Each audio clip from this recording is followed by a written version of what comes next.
India independent nation है, हम किसी पर डिपेंड करते हैं। हम डिपेंड करें, हम बयान नहीं दे सकते। हम बयान देंगे, पीछे यूएस वाले कहेंगे जी पापा जी हमें बोल देंगे कि ये बयान नहीं देना था, फिर बेटा किधर जाएगा। देखिए इंडिया को ये सीन नहीं है, इंडिया को पता है पापा भी अपना है, बेटा भी अपना है। हमारे आपने बात की बिलावल भुट्टो है, अब वो बंदे में ना कोई क्रेडिबिलिटी है ना उसमें कुछ है, तो वो क्या बयान देगा जाके। उसका बयान भी एक मजाक है, एक सरकज़म बन जाता है। देखें जब अगर आप बात करें जयशंकर की, तो वो डेफिनेटली पता चलता है कि यार किसी कंट्री को कोई बंदा रिप्रेजेंट कर रहा है। टेस्ला मेड इन इंडिया है, उनके टॉयज जो मैकडोनल्ड में टॉयज हमारे यहाँ पे मिलते हैं, शायद मैकडोनल्ड पाकिस्तान में बहुत सारा बंद हो गया है। इंडिया के अंदर जो मैकडोनल्ड के टॉयज मिलते हैं ना, उनके ऊपर भी मेड इन इंडिया लिखा होता है। हमारा आज भी मेड इन चाइना लिखा हुआ है। मेरे शायद ये मोबाइल भी जो मैं मेड इन पाकिस्तान, इसके ऊपर भी मेड इन चाइना लिखा हुआ है। हमारे पास जो मेरे ख्याल से कि हम आज भी 1947 में से पीछे चले, बल्कि 65 में चले जाते हैं। ना बिजली है, ना पानी है, ना गैस है, और जो मेन चीज़ है मुझे सबसे ज़्यादा मसला ऑयल सबसे महंगे। देखिए गाड़ियाँ वो खुद बना रहे हैं, इंजीनियर उनके हैं, डॉक्टर उनके हैं, सब कुछ उनका है। हमारा क्या है, किसान उनके हैं, हमारे तो हर चीज़ वहीं से आ रही है। हमारे क्या है, यहाँ पे क्या है, कुछ नहीं है। हमारा तो घर भी अपना नहीं है मेन चीज़ तो ये है, घर भी अपना नहीं है। और हमारे बच्चे अभी से मकरूज हैं। होगा इस मुल्क को अपना समझना होगा, नहीं तो दूसरा यही है कि बाहर चले जाए चले जाए। ऑप्शन यही है, ऑप्शन यही है, सबका यही ऑप्शन है। मान लो यहाँ पे डिग्री लगे कहते हैं बाहर जाओ। क्या बातें कर रहे हैं। 1947 में मुल्क हमने अलग करवाया है, अब इस मुल्क को भी छोड़ के जाना है। मुल्क में कुछ होगा तो यहाँ पे रुकेंगे ना। यहाँ पे इंडस्ट्री नहीं, अभी हम लोग केमिकल इंजीनियरिंग कर रहे हैं। अगर हम लोग इतना खर्चा करके इतनी अपने पैसे लगा के हम लोग यहाँ पे डिग्री ले रहे हैं, आगे हमें जॉब नहीं मिल रही, 30,000 की जॉब मिली है, तो कौन बंदा यहाँ पे रहना पसंद करेगा। इतने ज़्यादा पैसे 20 लाख रुपए लगा रहा है एक बंदा, तो फिर आगे उसको वही आउटपुट ना मिले तो फिर बंदा वहाँ पे रहना पसंद तो नहीं करता। हमारी जो आवाम है वो कुछ तो यानी कि कहना सी जो है वो कैटेगरी ज़्यादा है, एक को कोई फ़र्क ही नहीं पड़ता। हालात पेट्रोल कहाँ जाए, महंगाई अप डाउन हो, उनको फ़र्क नहीं पड़ता। जो हमारा मिडल आ जाते हैं ना लोग, वाइट कॉलर, सारे प्रॉब्लम्स उनके लिए होते हैं। कि यहाँ के पाकिस्तानियों की, मुसलमानों की वैल्यू नहीं है, वहाँ पे ज़्यादा है। यहाँ पे हाँ मुझे यही लगता है। हमारे अक्सर रिलेटिव यहाँ से उनके भी आते हैं, लेकिन नहीं। अच्छा, इंडिया से आते हैं। हाँ इनके रिलेटिव इंडिया से आते हैं।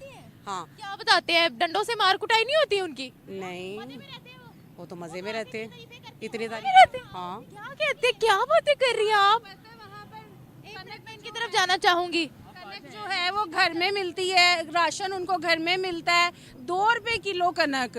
जो वो उनको घर में, उनके जो कार्ड बने हुए हैं वो उनको घर प्रोवाइड करते हैं। वो कहती है कि हमारे यहाँ पे जो कुछ भी है ना, वो आके तारीफे कर रही होती है कि हमारे यहाँ ऐसे, हमारे यहाँ ऐसे, हम सिर्फ उनको देख रहे होते हैं। ये है ना एंड लेवल की है, हमारे यहाँ कुछ नहीं। क्या ये तो बता दे तो कुछ और ही सुनते हैं। एक तो उनके यहाँ हर चीज ऑर्गेनिक होती है, हमारे यहाँ जो मिलता है। जय हिंद दोस्तों, मेरा नाम है मनोज कुमार और आप देख रहे हैं डेली ट्रेंड मीडिया। सो दोस्तों, हम बात करने वाले हैं आज पाकिस्तान जितना ही आगे जाने का सोचता है इंडिया से, वो उतना ही पीछे जाने देता है।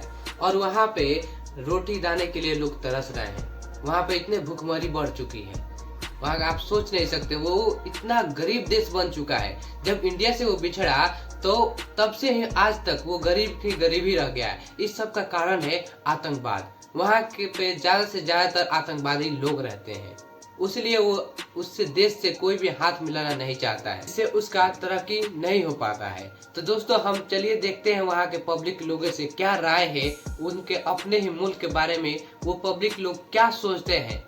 तब तक लिए आप वीडियो को लाइक कर दीजिएगा और चैनल को सब्सक्राइब कर दीजिएगा। और बार बार इंडिया के ऊपर ये सवाल उठाए जा रहे हैं कि वो रशिया को इतनी अहमियत क्यों देता है। ये जो मल्टीपल ऑप्शंस है रशिया को जो देने की बात की गई है, इस पे आप क्या कहेंगे? देखें डेफिनेटली दोनों कंट्रीज इस दफ़ा इस टाइम जिस तरह प्रोग्रेस कर रही हैं, तो दोनों के मफादात एक दूसरे से जुड़े हुए हैं। देखिए रशिया भी डेफिनेटली सुपर पावर है। उसके अलावा अगर बात करें तो इंडिया ने इनके साथ मिलकर शायद ब्रह्मोस मिसाइल भी कुछ इस तरह का बनाया था। तो डेफिनेटली यार कंफ्यूज हो रही हो कर रहे हो। देखिए मल्टीपल जो ऑप्शंस है ना, हमें भी मिले थे। लाइक हमें तो आप देखें ना, हमारे पास हमारे ऊपर जो मुसल्लत है अमेरिकन सुपर पावर, उन्होंने भाई ये ठीक है हमारे साथ रह लो या रशिया के साथ रह लो, ठीक है हमारे यहाँ पे गवर्नमेंट चेंज हो जाती है, हम अगर रशिया के साथ ताल्लुकात बेहतर करते हैं। यार देखें इंडिया की जब रशिया के साथ ऑयल की डील हुई थी ना, अमेरिका ने इंडिया को भी मना किया था। इंडिया ने शटअप कॉल दी कि who the hell are you, आप कौन होते हो हमारी गवर्नमेंट की बात करने वाली, आपने अपना सॉफ्टवेयर हमारे यहाँ पे चलाने के नहीं। पता नहीं कौन इंडिया को दुश्मन मानते हैं। इंडिया हमारा दोस्त है या नहीं है भाई, हमें उनके साथ दोस्ती करने मजबूरी बन गई है। हमें बांग्लादेश के साथ बांग्लादेश भाई बांग्लादेश हमें अपना दोस्त बना ले। हम ये नहीं कहते अच्छा? हाँ बांग्लादेश दोस्त नहीं मानता। और आप क्रिकेट मैचेस देख लो, बांग्लादेशी इतना किसी भी टीम के साथ दिल लगा के नहीं खेलते। हमें पाकिस्तानियों को हराने में जुड़े होते हैं, अफगानिस्तान हमें हराने में जुड़े होते हैं। आप देखें ये एक से कोल्ड वार जिसे कहते हैं कि कहना कुछ नहीं, बातें सारी पूरी कर लेना। यार इंडिया के साथ दोस्ती करना हर मुल्क की मजबूरी बन गया हुआ है। रशिया के साथ जो भी उनके मुआहदे हुए हैं शायद मुझे उनका नहीं पता, पर उसमें रशिया का भी फ़ायदा और इंडिया उसका डबल फ़ायदा ले रहा है। ठीक है, जो भी बंदा इंडिया के साथ डील करता है, टेस्ला मेड इन इंडिया है, उनके टॉयज़ जो मैकडोनल्ड में टॉयज़ हमारे यहाँ पे मिलते हैं, शायद मैकडोनल्ड पाकिस्तान में बहुत सारा बंद हो गया है। इंडिया के अंदर जो मैकडोनल्ड के टॉयज़ मिलते हैं ना, उनके ऊपर भी मेड इन इंडिया लिखा होता है। हमारा आज भी मेड इन चाइना लिखा हुआ है। मेरे शायद ये मोबाइल भी जो मैं मेड इन पाकिस्तान, इसके ऊपर भी मेड इन चाइना लिखा हुआ है। हमारे पास जो iPhone 15 मेरे दोस्त बाय करके आया सऊदी दुबई से, उसके ऊपर लिखा हुआ है मेड इन इंडिया। यार कहाँ पे हमारी वार चल रही है? बिल्कुल है। और हमाद भाई मैं आपसे ये भी सवाल पूछूंगी कि यूरोप का अगर हम इंटरनेशनल अफेयर को डिस्कस करें तो उनका ये बहुत स्ट्रॉन्ग पॉइंट हमेशा रहता है कि भारत रशिया के साथ क्यों इतना स्ट्रॉन्ग बॉन्ड बना रहा है, भारत जो है अमेरिका की इंस्ट्रक्शन क्यों नहीं फॉलो कर रहा है, और बार बार उनका यही मकसद होता है कि यूक्रेन को सपोर्ट करे। लेकिन अब तो डॉक्टर एस जयशंकर ने कहा कि उनको रशिया को तो मल्टीपल ऑप्शंस देनी चाहिए, वो जो उनके ऊपर सैंक्शंस लगाई हैं वो अब ख़त्म कर देनी चाहिए। इतना मतलब इतनी स्ट्रॉन्ग दोस्ती के हर फोरम पे जो है वो रशिया को सपोर्ट करते हुए दिखाई दे रहे हैं। देखें बिल्कुल ऐसे ही इंडिया एक इंडिपेंडेंट नेशन बनने की कोशिश कर रहा है, ऑलमोस्ट उस हद में वो कामयाब भी हो गए हैं। इस वजह से वो जिनके साथ डील करना चाहेंगे वो करेंगे, उन पर किसी किस्म का बर्डन नहीं है। वो एक फ्री नेशन है। जिस तरह से मोदी ने इंडिया की तरक्की करवाई है, इंडिया में जो भी प्रोडक्ट्स लेके आ रहा है, प्रोजेक्ट्स लेके आ रहा है, उसके साथ साथ देखिए जिस तरह से रशिया की आप बात कर रही हैं, तो डेफिनेटली बात है कि उन लोगों को पता है कि यार अगर आज हम इनके साथ चलेंगे तो डेफिनेटली इन फ्यूचर इंडिया जिस तरह 2027 में या एक बड़ी इकोनॉमी बनने जा रहा है, चाइना को बीट करने जा रहा है, तो फिर इन्हीं कंट्रीज़ को इनसे फ़ायदा होगा। देखें ये हर कोई अपना फ़ायदा सोचता है। इंटरनेशनल लेवल पे जाके हम नहीं सोच सकते क्योंकि हमारा इस वक्त स्टेबिलिटी नहीं है, हमारी इस वक्त गवर्नमेंट नहीं है।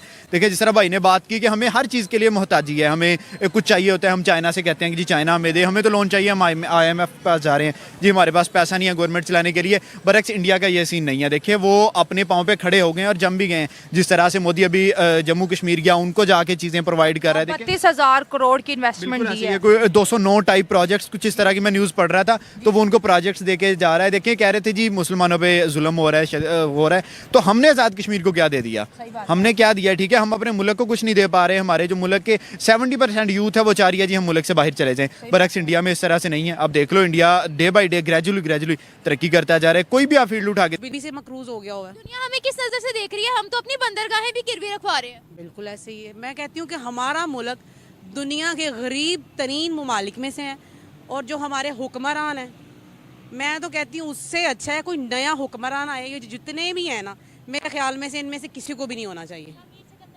सब एक जैसे हैं और सब खाने वाले हैं। कोई नया आना चाहिए मेरे ख्याल से। 76 साल में कोई एक तरक्की तो की हो हमने? सोच में पड़ गई है। एक की है कि जो भी आता है सिर्फ और सिर्फ खाता है बस। इसके अलावा हमारे मुल्क में तालीम में तरक्की, टेक्नोलॉजी में तरक्की, किसी एक सेक्टर में मुझे तो कुछ नजर ही नहीं आता। मैं क्या कह सकती? तालीम में नो, तालीम में भी नहीं, इंफ्रास्ट्रक्चर में भी नहीं। मुझे तो कुछ नजर ही नहीं आता। मुझे तो सिर्फ भूख नजर आती है, लोगों पे तरस आता है कि यार हम क्या हैं। हम जब अपने से नीचे को देखते हैं ना तो हमें तरस आता है लोगों पे यार कि इस टाइम लोग 2 टाइम की रोटी भी नहीं खा सकते। सड़कों पे जाओ, मजदूरों को देखो, मजदूरों का क्या हाल है। दुनिया हमें किस नज़र से देखती है?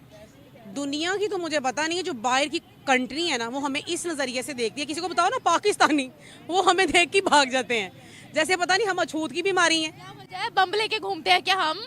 बम लेके नहीं घूमते, क्योंकि ये हमारे पाकिस्तानी, अगर हमारे हुक्मरान वैसे हैं हमारी आवाम भी वैसी है।